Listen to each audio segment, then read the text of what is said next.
Tom Fitton, can I float something by you that I think is the real key to everything here?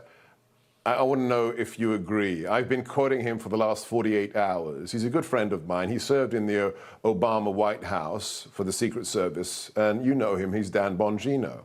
Sure. And he says, what's happening right now, and it's no coincidence that the FBI document about the $5 million for Biden when he was vice president was released to the committee, the Oversight Committee today, that this indictment is dropped today as well. It's not a coincidence. Here's Dan's theory, and I'm convinced of it. We have proof, the FBI has proof that they've been trying to hide, that Joe Biden took $5 million to change U.S. policy when he was the vice president. You know as well as I do, the vice president has no powers, meaningfully. He can break a he can be a tie-breaking vote in the Senate, and he can, go to state funerals when the president doesn't want to go.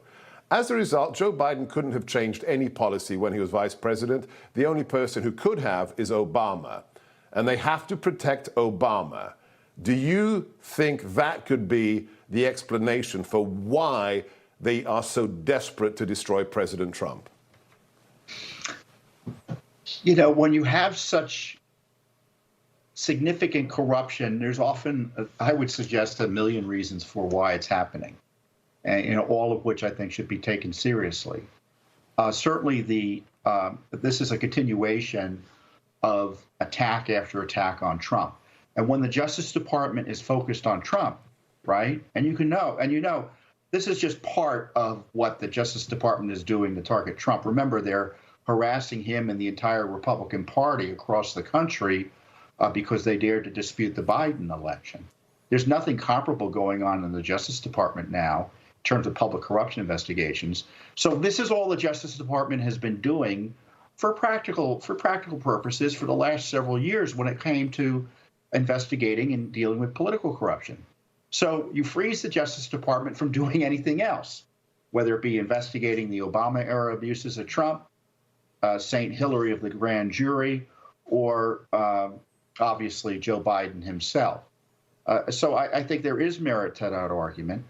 But, the other arguments are that it's just brazen election interference.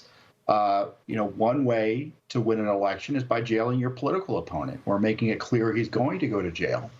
And that's going on not only here in Washington, D.C. It's kind of like, that smoke from the Canadian fires. It's, the haze of political abuse against Trump goes from Atlanta, Fulton County, Georgia, through Washington, D.C., up to New York. And this is part of a piece of Democratic operatives in positions of power, in prosecutorial positions of power, that are abusing their powers entrusted to them by the American people and citizens in Georgia and New York to target their political enemies. I tell you, if the Justice Department is now nothing more than, and the FBI, political enforcers, whose job it is to jail the president's political opponents, that's how a republic ends.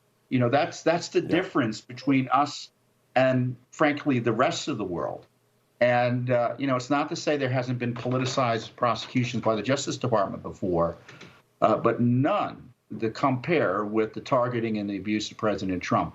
And let me be clear, I'm sure we'll get the details on the indictment, and there'll be all this fake outrage and dubious details about alleged crimes. There's nothing here. They went to Trump, lied to him about documents that he had a right to, by suggesting that he needed to turn them over. He turned them over, and then they created more fights by suggesting he had classified documents he had no right to, which wasn't the law and which was also at odds with their prior legal position with Bill Clinton, as we know from the Suckdorf case.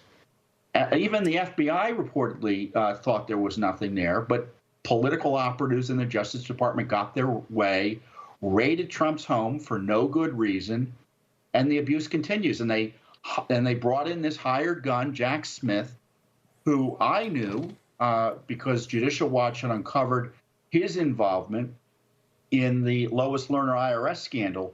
he was trying to get the Justice Department to prosecute all the folks that Lois Lerner was abusing in the Tea Party scandal. So they wanted the jail folks involved in opposing Obama. And that was what Jack Smith was doing as head of the Public Integrity section of the Justice Department. So, you can't trust this Justice Department to prosecute a jaywalker, let alone the former president of the United States. This is really terrible. And if Congress doesn't take steps to clean this up, and I don't mean next year or 2 years from now, they have to let the Justice Department know that their funding is at risk here. They need to shut it down. That is the message we have to send. Constitutional system. Yeah, that is the message we have to send to our representatives. The question is, will they do anything about it? In the meantime, somebody who will is Tom and his amazing colleagues. Please go to judicialwatch.org.